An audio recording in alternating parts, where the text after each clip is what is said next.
Bonjour à vous! On se retrouve aujourd'hui pour vous présenter la fonctionnalité analytique.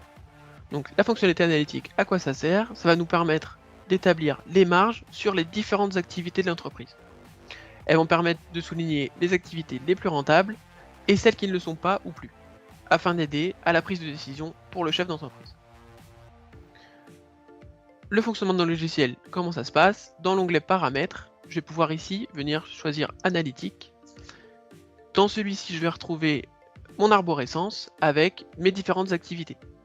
Par exemple ici, pour un dossier agricole, j'ai des activités qui sont liées à la grande culture, à la production animale et liées également à mes charges de structure. Dans celle-ci, je vais pouvoir retrouver des sous-catégories, par exemple ici céréales, ou alors dans production animale, bovin, lait, ou alors même dans mes charges de structure, la main-d'œuvre.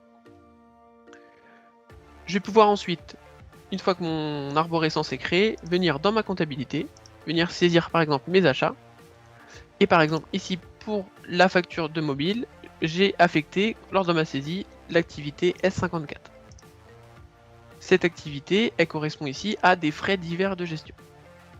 Une fois que j'ai saisi toutes mes factures et que j'ai rentré mon code d'activité, ou qu'alors que de façon avec le paramétrage, j'ai pu le faire de façon automatique, je peux venir ici dans mes résultats, voir mes éditions, et dans mon compte d'exploitation analytique, je vais donc pouvoir avoir la marge par activité. Par exemple, ici on l'a vu tout à l'heure, la grande culture, j'ai donc ma marge par grande culture, par exemple à l'hectare.